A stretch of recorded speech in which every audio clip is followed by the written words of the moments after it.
दोस्तों लगभग 90% लोग भारत में नौकरी करते हैं और उस नौकरी से क्या होता है कि उनके जो सैलरी से होता है कुछ पैसा उनके कट के पीएफ फंड उनके भविष्य के लिए जमा करती है कंपनी। तो शायद आपको ये पता होगा कि जो आपका पीएफ जमा होता है वो ईपीएफओ अकाउंट में जाके जमा होता है, जिनको यूनिवर्सल अकाउंट नंबर आपको दिया जाता है और वो उस अकाउंट में जो आपका पैसा जमा होता है दोस्तों, तो क्या वो सुरक्षित है? इस टॉपिक पे बात करेंगे आज। आपका जो पैसा जमा हुआ है क्या वो सुरक्षित है? तो अगर मुझसे कोई पूछे तो वो सुरक्षित बिल्कुल नहीं है, क्योंकि आपके पैसे पे दोस्तों 3 लोगों का निगरानी है। एक सेंट्रल गवर्नमेंट, दूसरा आपको कॉरपोरेट बिजनेसमैन और तीसरा जो कर्मचारी काम कर रहे हैं ईपीएफओ ऑफिस में उनकी। इन तीनों लोगों की निगरानी आपके रुपए पे है, आपके पैसे पे है, आपकी जो मेहनत की कमाई है उस पैसे पे इनकी तीनों की निगरानी है। लगभग मुझे 500 से भी अधिक लोग कमेंट किए हैं। कमेंट इस बात पे किए हैं कि सर हमारा जो पीएफ है वो क्लेम तो कर दिए हैं बट वो अंडर प्रोसेस में ही है या 1.5 महीने से 2 महीने हो गए, अभी तक जो है क्लेम सेटल नहीं हुआ, हम क्या करें? तो ये सेटल न होने का कारण क्या है? भाई अगले का पैसा है, उसने क्लेम किया, आप तो कहते हो 20 दिन में हम सेटलमेंट कर देते हैं, बट भाई उसका पैसा है 20 दिन में उसको सेटल करना चाहिए। ये ईपीएफओ का गाइडलाइंस है, ये ईपीएफओ का रूल है, लेकिन ईपीएफओ ये चीज़ नहीं कर रहा है। ईपीएफओ आज लोगों को पैसे होल्ड करके रखा है। बहुत सारे लोग कमेंट करते हैं कि हमारा तो पीएफ क्लेम सेटलमेंट हो गया बट हमारे अकाउंट में पैसा ही नहीं आया। लगभग सेटलमेंट हुए 2 महीने हो गए, 1.5 महीने हो गए, अभी तक पैसा नहीं है। सब कुछ ठीक ठाक है, केवाईसी भी ठीक ठाक है, बैंक भी लिंक है, सब कुछ बढ़िया है, कोई दिक्कत नहीं है, फिर भी बैंक में पैसा नहीं आया, क्रेडिट नहीं हुआ और ईपीएफओ अकाउंट से भी कट गया। जो पीएफ फंड में जमा होता है बैलेंस, उस बैलेंस को पीएफ पासबुक चेक कराऊँ वहाँ से भी कट गया है, वहाँ भी नहीं है। और जब ईपीएफओ में ग्रीवेंस सबमिट करता हूँ, शिकायत दर्ज करता हूँ, तो वहाँ पे जो है दोस्तों कोई सुनवाई नहीं होती, इधर उधर टाल देते हैं, इधर उधर कमेंट कर देते हैं, क्लोज कर देते हैं। तो दोस्तों ये कहानी है। तो आप कैसे सुरक्षित रह सकते हैं? आपका जो पैसा है वो कैसे सुरक्षित है, मुझे आप बताएं। आपकी जो मेहनत की कमाई है, आपके जो खून पसीने, आप रात दिन 12-12 घंटे काम करते हो, उस सैलरी से कुछ पैसा आपके लिए जमा करती है कंपनी। तो पहले तो कंपनी जमा नहीं करना चाहती है, उसके बाद जमा भी कर देती है, तो वो कुछ लोग ये सरकार की निगाहें आ जाती हैं, चाहे स्टेट गवर्नमेंट हो चाहे सेंट्रल गवर्नमेंट हो, हर जगह का है।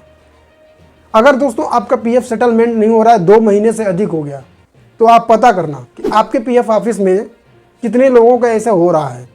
अगर वहाँ पे अधिक लोगों का हो रहा है तो इसका मतलब जो उस एरिया का जो पीएफ ऑफिस है, उस एरिया का जो पीएफ ऑफिस का जो हेड मुख्यालय है, उस मुख्यालय में पक्का पैसा नहीं होगा।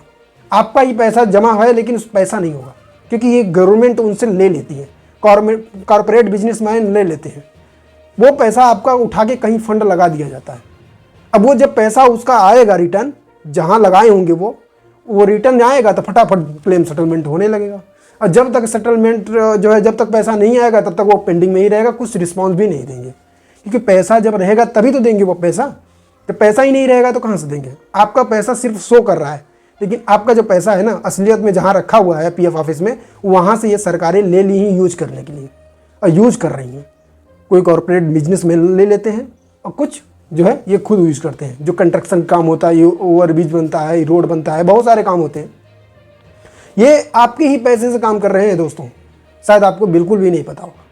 बहुत सारे लोग दोस्तों हमें कमेंट किए हैं कि हमारा पैसा सर आधा आया, आधा ही नहीं आया।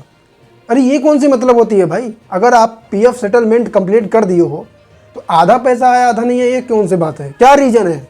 ऐसा तो नहीं है कि हमारे पास बहुत सारा बैंक में पैसा है और जो है उसके वजह से नहीं आया, हमारे में पैसा ही नहीं है बैंक में। तो ईपीएफओ की कंडीशन बहुत ही ख़राब चल रही है दोस्तों, और बहुत ही बुरा हाल होगा क्या, क्योंकि लोग हमें कमेंट करते हैं, हमारे जो ऑडियंस हमें चाहने वाले हैं वो हमारी वीडियो देखते हैं, वो हम अपनी जो समस्या है वो हमें बताते हैं कि सर हमारा पीएफ जो है सेटलमेंट नहीं हो रहा है, अंडर प्रोसेस में ही है। कोई कह रहा है केवाईसी नहीं अप्रूवल कर रहे हैं। भाई केवाईसी अप्रूवल करने में क्या दिक्कत होती है? कंपनी अप्रूवल नहीं कर रही है, उसके लिए शिकायत दर्ज करना पड़ रहा है। कंपनी अप्रूवल कर ले रही है तो पीएफ ऑफिस नहीं अप्रूवल कर रहा है। तो ये सब जो प्रॉब्लम है ना दोस्तों, ये सब ईपीएफओ ऑफिस का है। ईपीएफओ ऑफिस अगर सख्त हो जाए तो सही तरीके से काम होगा, लेकिन कहाँ सख्त होगा। जो उसके अंदर कर्मचारी काम कर रहे हैं वो काम ही नहीं करना चाहते हैं, क्योंकि इसीलिए तो चाहते हैं कि सरकारी नौकरी मिले। सरकारी नौकरी के लिए तैयारी सभी लोग करते हैं, नौकरी पाने के बाद यही कंडीशन होती है, क्योंकि वो काम करना ही नहीं चाहते।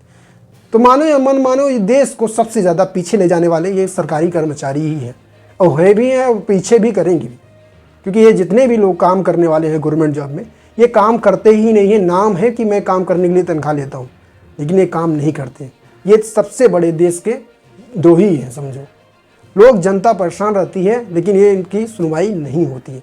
तो बहुत सारे ऑडियंस हमें अपनी कमेंट करते हैं, तो हमें अपनी गुस्सा बहुत लगती है, क्योंकि हमारी ऑडियंस परेशान हो रही है, हमारे जो चाहने वाले वो परेशान हो रहे हैं, हमें कमेंट करते हैं, अपनी राय देते हैं, तो हम उनके लिए क्या जवाब दूं?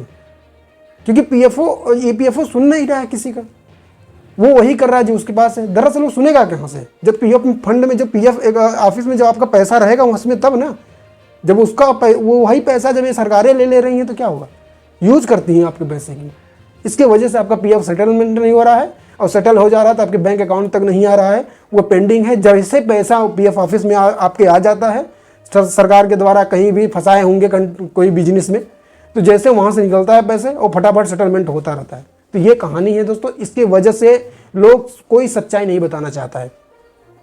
वीडियो देखना बहुत सारे लोगों का, लेकिन आपको सही सच्चाई और सही तरीके से और मुंह तोड़ जवाब देता है हेल्प सेंटर प्रयागराज, क्योंकि यहाँ पे किसी से डर नहीं है, चाहे वो सरकार हो, चाहे पीएफ ऑफिस हो, चाहे अधिकारी हो, चाहे कोई भी हो।